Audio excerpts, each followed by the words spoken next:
If you struggle to contain emotions like anger or resentment, if you find it hard to even access those emotions, or if you find yourself in a persistent state of feeling like you just need more of something, like money, qualifications, belongings, or whatever, before you'll finally feel like you're enough, then this video is for you. My name's Hazel Gale. I'm a former therapist turned author and creator of the Betwixt app, and I'd like to talk about the importance of healthily integrating the more aggressive parts of your personality, along with how to do this and what it can bring you. This video is part of a short series exploring the lessons to be learned from the myth of Psyche and Eros. If you want a more detailed rendition of that story, check out the first video in this series. But you don't need to know the myth in order to watch this one, because I'm going to tell you what you need to know. In short, Psyche is a mortal woman who Eros, the god of love, has fallen for. She finds herself thrown in a dungeon by the goddess Aphrodite and set 4 impossible tasks in order to regain her freedom. She nails the first thanks to help from an army of 10,000 friendly ants. But it turns out that not all animals in myths are quite so obliging. Psyche's second task is to retrieve a tuft of wool from the golden fleeced sheep, which Aphrodite knows to be vicious, poisonous, aggressive creatures, and therefore hopes they will kill Psyche when she tries naively to approach them. As with all of these tasks, Psyche begins this quest in a state of hopelessness. She goes to the paddock and she watches the golden sheep who are engaged in competitive play, butting heads and roughing each other up, and she knows that if she tries to get anywhere near them, she'll be trampled or bitten. So rather than approach the sheep, she wanders down to a nearby river with the intention of drowning herself in it. Thankfully though, the river god doesn't want her to pollute its waters with her sorrowful end, and so just like the ants, it helps her. In this case, appearing as a personified reed by the water's edge, and warning her of the danger. It instructs her to wait until nightfall, when the flock will be drowsy and calm, enabling her to get close enough to claim a tuft of wool. But even then it warns it's best not to approach the sheep directly. Instead, Psyche grabs the golden wool from where it's been snagged on the bark of a nearby tree. The sheep in this story have multifaceted meaning. On the one hand, the beasts are thought to represent potency, prowess and vigour, a wild and combative energy. On the other, though, the fleece itself can be understood as a delicate, precious thing. The riches to be gained when we face ourselves, confront our shadow and just do the work, essentially. Together, the prospect of gathering the precious golden prize from the vicious, poisonous sheep symbolises the process of facing and confronting the more aggressive, primal aspects of the unconscious, including greed, competitiveness, lust for power, and the desire to dominate. The challenge for Psyche here is not just to obtain the fleece, but to do so without falling victim to the dangers associated with it. To glean the insights without getting drawn into the heat of the emotions involved. And this is, of course, the challenge we all face when attempting to address our own experiences of these more aggressive tendencies in real life. If we just go rushing forward while in the thrall of these inclinations, we're going to either get hurt somebody else, or both. The river god's sage advice then reminds us that wisdom, patience and caution are required when dealing with the more potent, tempting forces in life. Let's take a closer look at these forces. Greed and ambition are traits that carry a lot of stigma in our culture. Of course, we all have these potentials, and in many ways that's a good thing. Without the desire for more, to strive and to achieve, we'd be empty, directionless husks. But because these traits are generally not accepted, especially in British culture, we're conditioned from day dot to minimise the associated feelings and not let them show. In other words, greed, ambition and the desire to succeed have been relegated by and large to the cultural shadow. And herein lies the problem. When we repress an aspect of self, we don't get rid of it. That's just not how it works. No matter how hard we might try to reject the things we don't like about ourselves or don't feel allowed to express, those traits will persist.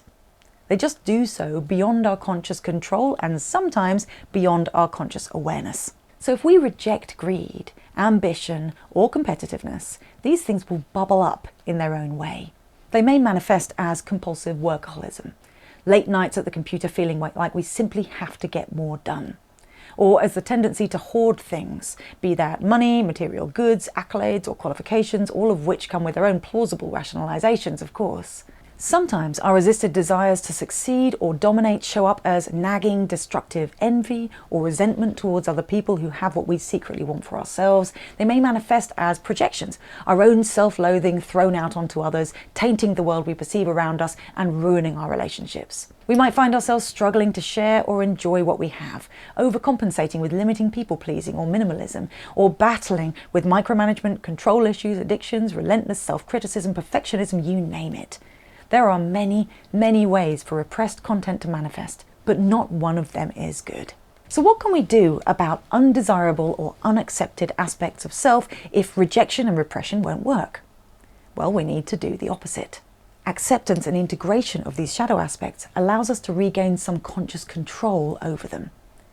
But there's more to it than even that.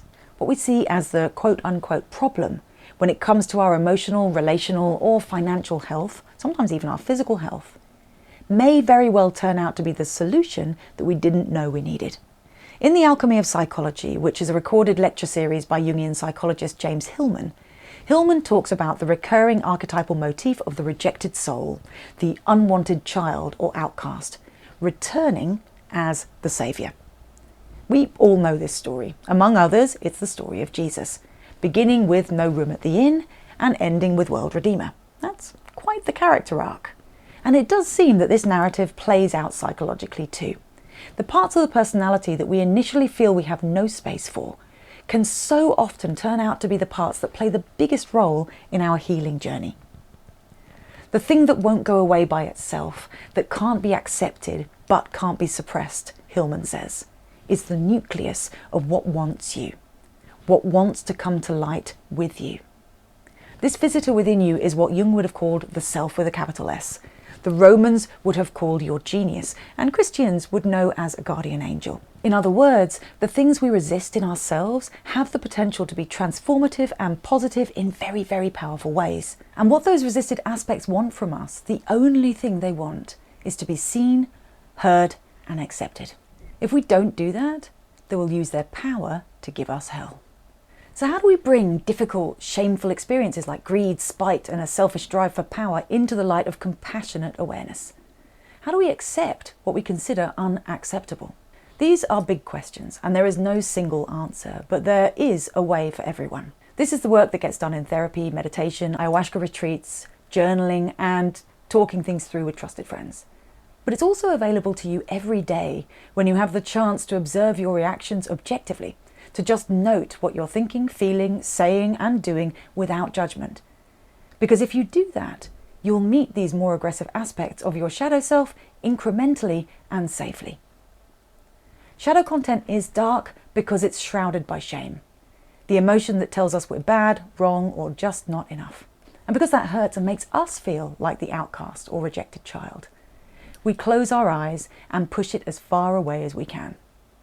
This reaction is natural and perfectly understandable. It's just not at all helpful, especially in the long run. Thankfully, there's another way. Empathy dissolves the shame of the shadow. Connection, understanding, and feeling heard can gradually, gently bring shadow content up into the light. Just as Psyche was guided to do, we need to exercise patience and caution when doing this kind of work. If we go rushing in, we will surely get trampled. And if we try to be too direct, too forceful, we'll find ourselves bitten. But if we're patient, if we just observe at first and wait for the calmer, quieter moments before choosing to get closer, then we'll be able to collect the golden fleece strand by strand. And as it accumulates, our relationship to ourselves, the world around us, and everything in between can change entirely. So let me leave you with 2 simple questions to start mulling over whenever it feels safe for you. First, what's one human trait you'd find really hard to witness in yourself? You could choose one of the aggressive forces we've discussed today: greed, competitiveness, power, hunger, or the desire to dominate.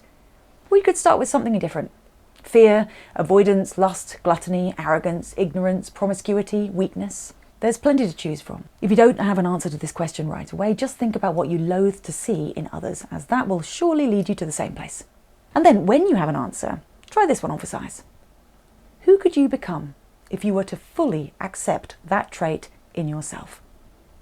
Who would you be if you could use that kind of energy in a more measured and healthy way? Because acceptance is not the same as submission. To accept repressed anger isn't to become angry forever. It's to acknowledge your pain and allow yourself to act on it consciously and without shame. To accept gluttony, promiscuity, or an unhealthy shopping habit isn't to resign yourself to a life of overindulgence. It's to acknowledge your needs, desires, and coping mechanisms, and to ultimately make possible new ways of expressing those things. Acceptance isn't giving up. It's learning to love yourself as you are while simultaneously choosing to be better.